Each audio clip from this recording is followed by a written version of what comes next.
Hey, how you going there, peeps? Phil here from MTG Kiwi Philosophy here again, bringing you yet another deck tech. This time this is my Sultai reanimated deck. I've made one just like this, but only in Brawl, so this time I'm going the full hog, and I'm going to be able to make myself a deck like this. And of course, we're going to be having a build around in this deck, and the build around is none other than Muldrotha, the Gravetide. Now, Muldrotha is fantastic. It is, of course, a 6-drop card, but it is 6/6, and of course, during each of our turns, we may play up to one permanent card from our graveyard. Now, that's going to be fantastic for us, pulling any permanent from our graveyard. So, what's the best way to play around this?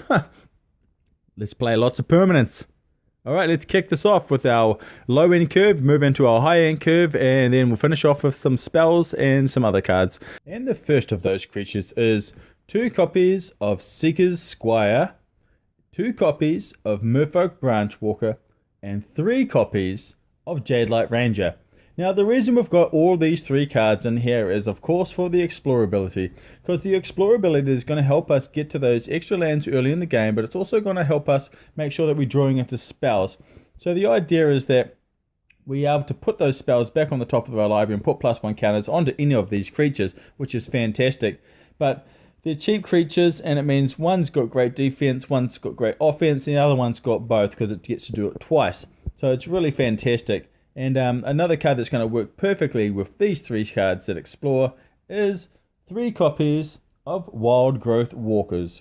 Now, the Wildgrowth Walker is fantastic.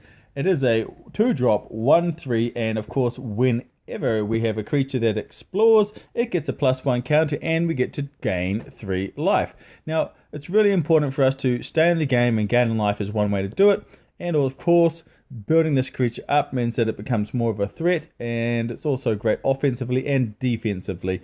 And it's really going to help build our board, and it's going to help us, just get super strong. And it's the whole renewing things as well with Muldrotha. If these things die, we pull them back, and then we start just bringing cards back that send to explore, and we're gaining more life, and the board presence is back again. It's a really good cycle to get into, and I think that's great for the deck. Alright, well, let's move on to our next 3-drop, and that is 2 copies of Shapers of Nature. Now, the Shaper of Nature is in there for a couple of reasons. It's really just so that we've got a mana sink. It's a decent card. It's 3-drop for 3/3.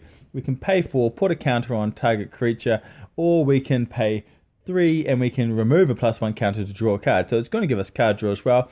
With the constant recycling with Muldrotha of cards coming into the graveyard and also exploring again, it means that we're going to have counters that we can remove from our creatures to get extra card draw if we need it. And sometimes that's one of the things that cards actually lack is card draw, and it's really important to be able to have that. But mana sink's also really key, being able to have something that we can put our mana into at the end of the turn, and or at the end of our opponent's turn as well, and just so that we're not just wasting our untapped mana. Let's move on to our next card and our 4-drops, and that is 4 copies of Ravenous Chupacabra. Now, the Ravenous Chupacabra is pretty obvious. It's a 4-drop, 2/2, but when it enters the battlefield, we can destroy a target creature. Okay, nothing wrong with that. Comes in, does its job, and if there's nothing on the board, we can swing it for 2, whatever. But being able to reanimate it, bring it back, and just constantly do it over and over again, it's fantastic for us. We just send it in, and if it dies, it's no big deal because we just return it the next turn, and we get target another creature to destroy. Woohoo! See you later. Alright, well, let's move on to our next 4-drop, and that is 4 copies of Hostage Taker. Now, Hostage Taker is also a fantastic card. It's a 4-drop, 2/3, but when it enters the battlefield, we can take control of another opponent's creature. And of course, if we've got the mana, we can actually cast it, and it comes into play on our turn. So that's really, really awesome. If our opponent's got a Chupacabra, it's really great to use against them as well. It's also just great to be able to reanimate this over and over again, because this is a creature that our opponents will want to remove, because the last thing they want is for us to do this looping situation where we're stealing their creature and then we're swinging in with Hostage Taker to kill it, to bring it back just to steal another one of their creatures. It's a vicious cycle, and our opponents are really going to hate it. Alright, well, let's move on to our next card, and that's our 5-drops, and we're going with 2 copies of Tatyova, Benthic Druid. Now, this fantastic 5-dropper is a 3/3, it's legendary, and whenever we play a land, we get to gain a life and draw a card. So with the amount of exploring we're going to be doing, we're going to be able to get a lot of cards that are going to be in our hands, and most of the time when we get those land cards, we're going to be able to slam them down, windmill slam, draw a card, and we're just advancing our board more and more. It's really fantastic. All right, let's move on to our last 5-drop, and that is 2 copies of the Tendershoot Dryad. Now the Tendershoot Dryad's a fantastic card. It's a 5-drop 2/2 card that has Ascend. So if we have 10 permanents on the board, we can get Ascension, and then we've got the City's Blessing, and then all of a sudden, all of these sapling tokens that we're creating at the beginning of each turn is going to become a 3/3, and of course, there's nothing better than being able to go wide quickly on our opponent. It's a great way to defend against our opponent and also be aggressive. It's a great target to get from Muldrotha as well, because it's a target that our opponents want to remove. So bringing it back is going to be fantastic, and being able to constantly create more sapling tokens, it's really awesome for us. Alright, well let's look at the last creature in the deck, and we're just going to have a one of this because it's pretty expensive, and we want to keep the curve low because we've already got 3 other 6-drops, and it's not good. And that is 1 copy of Carnage Tyrant. Now the Carnage Tyrant is fantastic, a 6-drop creature that's 7/6, that can't be countered, it's trample and hexproof. Just absolutely brutal. You know, it has that presence on the board where it makes people just really regret playing Magic against you. Alright, well, let's move on to the next card, and that is 4 copies of Negate. Now, Negate's a fantastic card. It's a 2-drop instant speed counter target non-creature spell, so any removals that we're going to be played against us to try and remove Wildgrowth is going to be fantastic for us. It means we can counter that back, but you know, I'm not really too worried about whether people remove Muldrotha or not, because we're going to be able to have ways of getting it back anyway. Having 3 in the deck, and also just having a great synergy within our deck means that you know, it's not a win con, it's just one of the win cons. Alright, well let's move on to the next card, and that is 2 copies of Hadana's Climb. Now, Hadana's Climb is a fantastic card. It's a 3-drop legendary enchantment. At the beginning of combat, we get to put a +1 counter on target creature we control, and then if there's 3 or more counters on it, we get to flip it, and Hadana's Climb becomes the Winged Temple of Orazca. Adds 1 mana of any color to our pool, plus pay 3 and tap, target creature gets +X and flying, where X is equal to its power. So that's really fantastic, you know. Being able to target something like the Carnage Tyrant and make it 14/14 flying, hexproof trample is pretty gnarly. Even just being able to pump up something like a Jadelight Ranger, and our opponents are going to find that really difficult. It's a value card again, and we really want value in our deck. Anyway, nonetheless, let's carry on to our next card, and of course, that is 2 copies of Vraska, Relic Seeker.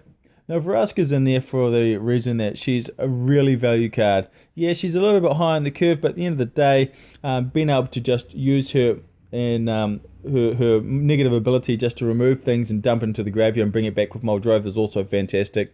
Bringing it in, plussing it, 2/2 Menace Pirates is also fantastic, and the ulti is really great too, being able to have target player's life total become 1.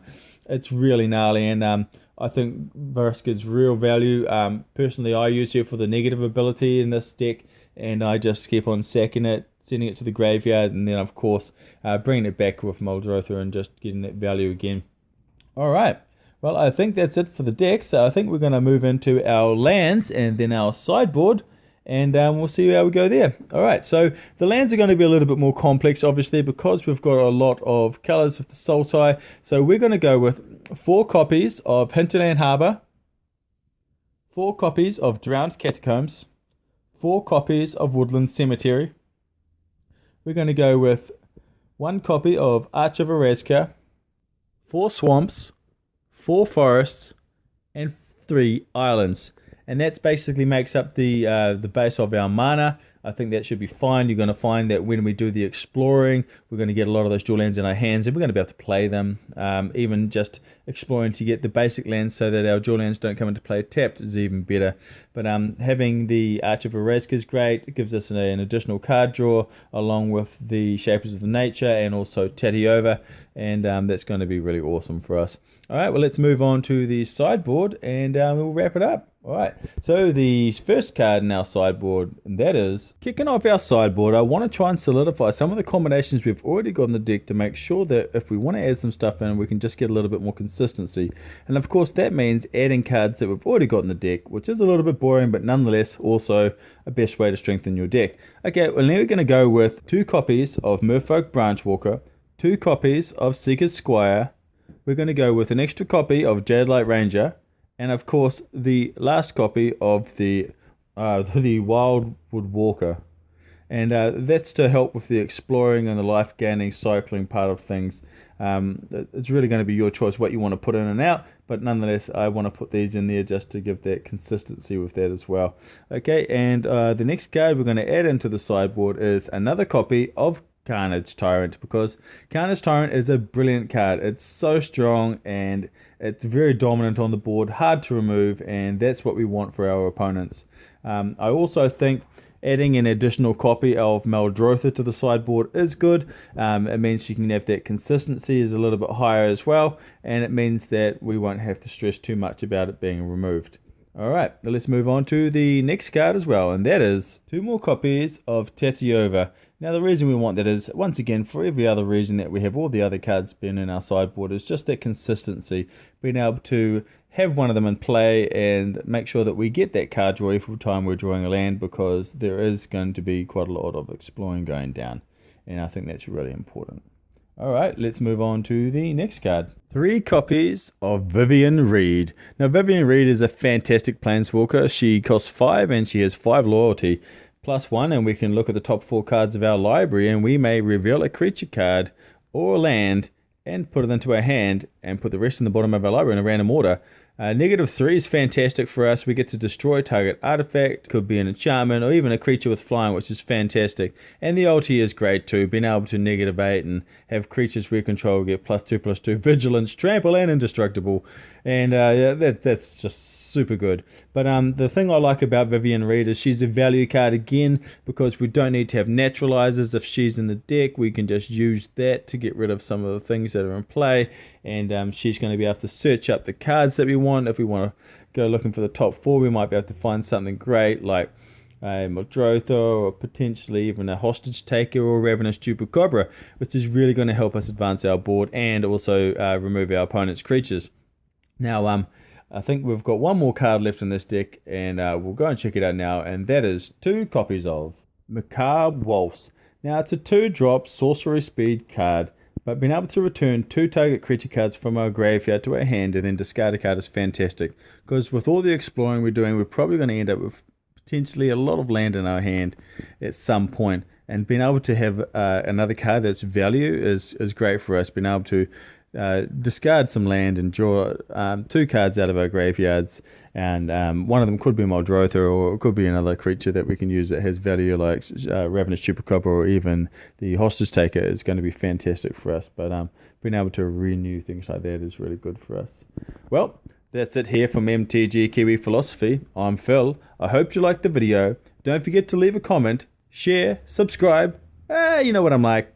Do whatever you want. I'll catch you on the flip side. Ciao.